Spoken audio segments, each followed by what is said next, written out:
Hello friend, welcome back to new video. आइए जानते हैं आज के मुख्य समाचार, 25 महत्वपूर्ण बड़ी खबरें, खास जानकारी जो आपके लिए लेकर आए हैं। इस वीडियो में आप अंत तक बने रहिएगा क्योंकि किसान निधि 20 जून को आने वाली है। आइए जानते हैं क्या किसान निधि बढ़ने वाली है क्योंकि उपराष्ट्रपति ने इसकी मांग कर दी है। आइए तमाम जानकारी जानते हैं, बने रहिए अंत तक। चलिए शुरू करते हैं। बात करें पहले खबर की तो सुल्तानपुर में प्राइवेट कंपनी की धोखाधड़ी सामने आई है। लखनऊ में प्लॉट का दिया लालच और 2 लोगों ने ठगे हैं 96 लाख रुपए। दोस्तों, आप कभी भी किसी प्राइवेट कंपनी से प्लॉट वगैरह खरीदने की कोशिश मत करा करिए क्योंकि सुल्तानपुर में इलाइट विमान प्राइवेट लिमिटेड कंपनी के निदेशक दंपति के खिलाफ सीजेएम कोर्ट के आदेश के बाद धोखाधड़ी का केस दर्ज किया है। आरोप है कि दंपति ने लखनऊ में प्लॉट और मासिक का लाभांश झांसा देकर दोनों लोगों ने करीब 96 लाख रुपए की ठगी कर ली है। ऐसे लोगों से आप बचकर रहिए और खुद से सही जगह पर खरीदने की कोशिश करिए। इन लोगों के चक्कर में बिल्कुल मत पड़िएगा। पीएम किसान सम्मान निधि को लेकर बड़ी खबर आ गई है। आपको बता दें दोस्तों कि किसान निधि पर संकट मंडरा रहा है क्योंकि ये काम किए बिना आपको अगली किस्त नहीं मिलेगी। 20 जून है इसका आखिरी मौका। केंद्र सरकार ने किसान सम्मान निधि पाने के लिए फार्मर रजिस्ट्री को अनिवार्य किया है। अब रायबरेली में 66,900 में से केवल 35,000 किसानों ने रजिस्ट्री कराई है। जो किसान फार्मर रजिस्ट्री कराएंगे उन्हें ही कृषि विभाग की योजना का लाभ मिलेगा। ऐसा सरकार ने कह दिया है, ऐसा डीएम ने कह दिया है, ऐसा कृषि मंत्री ने कह दिया है। अब आप किसका इंतजार कर रहे हैं? किसान मोबाइल ऐप या फिर जन सुविधा केंद्र के माध्यम से अपना पंजीकरण करा सकते हैं, अन्यथा वो किसान सम्मान निधि से वंचित रह जाएंगे जो कि 20 जून को मिलने वाला है। आप यहाँ पे देख सकते हैं, ये जागरण न्यूज पर जानकारी है। डिस्क्रिप्शन में लिंक दिए हैं, जाकर कॉपी करके गूगल पे सर्च कर लीजिएगा।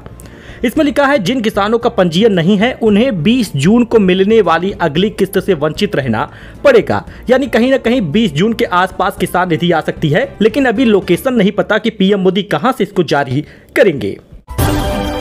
तो उपराष्ट्रपति जगदीप धनखड़ ने किसान सम्मान निधि को लेकर मोदी सरकार से कर दी है बड़ी मांग। पीएम किसान सम्मान निधि योजना पर बोलते हुए उपराष्ट्रपति ने भारतीय कृषि अनुसंधान परिषद में अनुरोध किया कि वर्तमान में मिलने वाली राशि 6,000 रुपए की राशि में मुद्रास्फीति के अनुपात में वृद्धि होनी चाहिए। यानी कि जो पैसा 6,000 है उसमें वृद्धि करनी चाहिए जिससे कि उनको सालाना आय पर कुछ लाभ मिल सके। किसान इन 6,000 रुपए में वो काम नहीं कर पाएगा जो 10,000 की राशि पे कर पाएगा। यानी आने वाले समय पर आपको देखने को मिलेगा कि किसान सम्मान निधि में जो पिछले 3-4 सालों बढ़ने की बात सामने आती है लेकिन नहीं बढ़ता, वो बढ़ सकता है क्योंकि उपराष्ट्रपति जगदीप धनखड़ ने किसान सम्मान निधि बढ़ाने की मांग कर डाली है।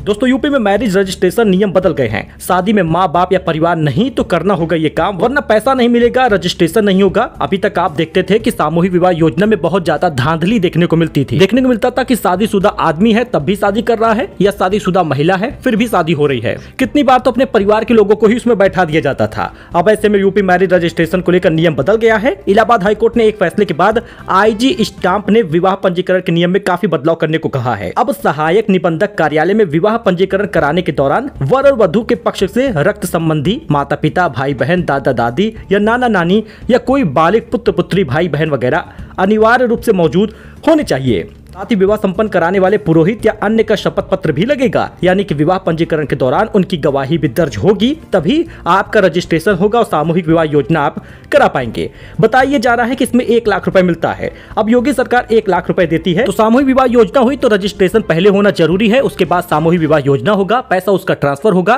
पहले 51,000 मिलता था, अब 1 लाख रुपए मिलेगा।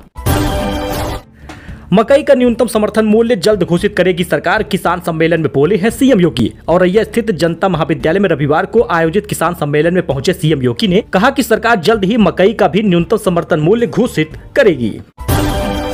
बड़ी खुशखबरी है क्योंकि 44,000 होमगार्ड जवानों की होगी भर्ती। यूपी में एग्जाम और इंटरव्यू की तारीख भी आ जाएगी सामने। 44,000 होमगार्ड जवानों की भर्ती के लिए विभाग ने तैयारियां तेज कर दी हैं। इतनी बड़ी संख्या में होने वाली इस भर्ती के लिए आवेदन जुलाई के अंत तक मांगे जा सकते हैं।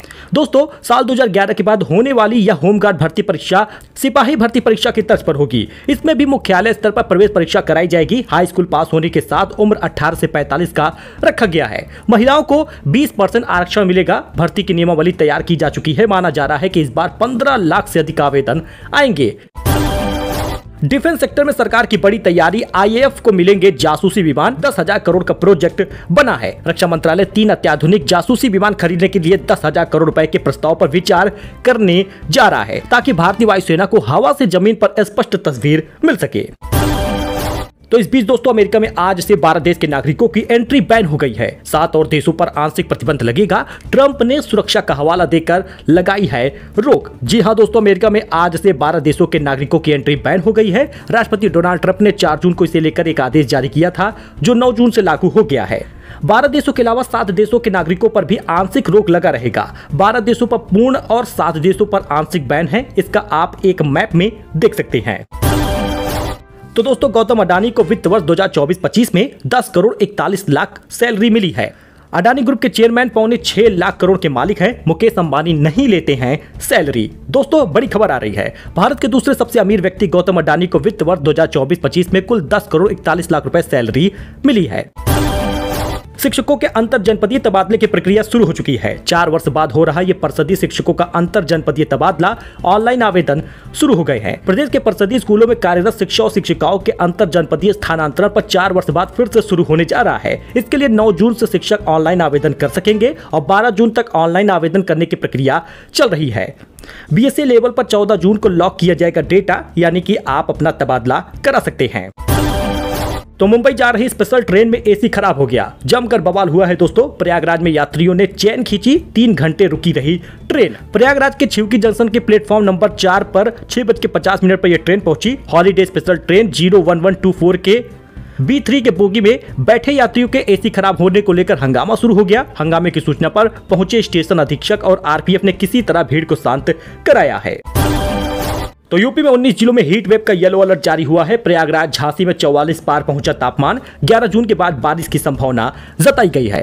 दोस्तों यूपी में मौसम तेजी से बदल रहा है। अभी तक आपने देखा कि ठंडी हवा चल रही थी, आसमान में बादल थे, कहीं कहीं पर बारिश भी हो रही थी, लेकिन अब आपको मौसम की मार झेलनी पड़ेगी। मौसम विभाग ने प्रदेश के 19 जिलों में लू का अलर्ट जारी किया है और ये येलो अलर्ट है। गर्म पछुआ हवा के चलते 3 दिन के लिए गर्मी का प्रकोप बढ़ेगा और आपको बता दें 11 जून के बाद हवा का रुख पूर्वी हो जाएगा।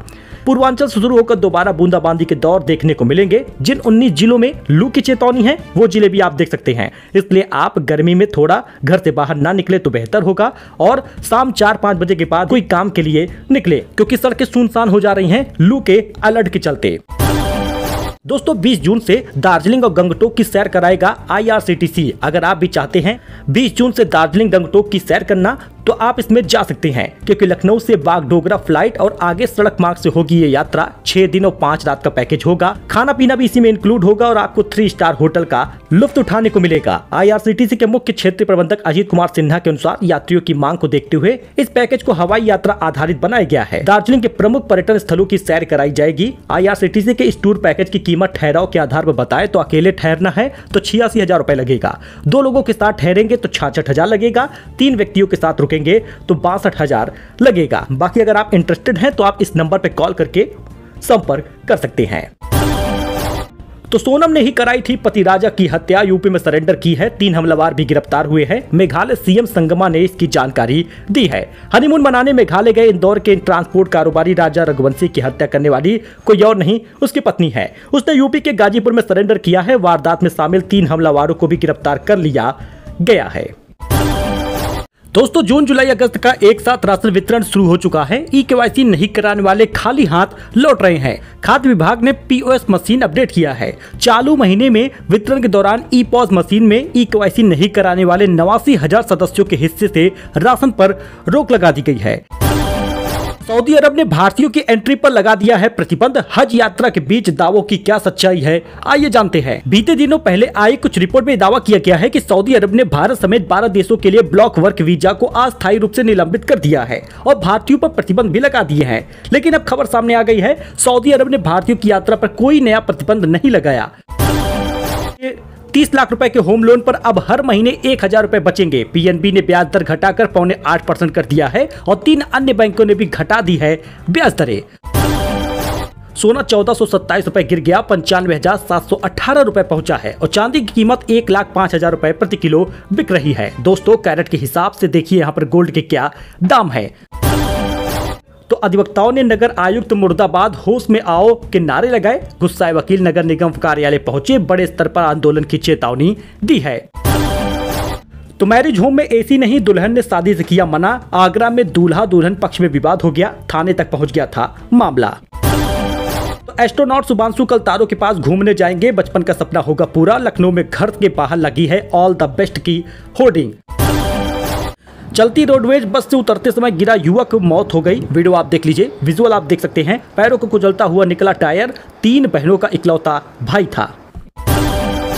18 मीटर चौड़ा होगा रथ यात्रा गोदौलिया मार्ग। रोपवे के शुरू होने पर बढ़ने वाले दबाव को कम करने की कवायद हो रही है। रथ यात्रा चौराहे से गोदौलिया तक लगभग 1.5 किलोमीटर लंबे मार्ग के चौड़ीकरण का प्रस्ताव लोक निर्माण विभाग ने बनाया है। जिला प्रशासन की सहमति के बाद स्वीकृति के लिए शासन में प्रस्ताव भेज दिया गया है। सड़क बनाने के साथ ही चौड़ीकरण को जद में आने वाले मकानों को मुआवजा देने में लगभग 202 करोड़ और 50 लाख रुपए खर्च होंगे।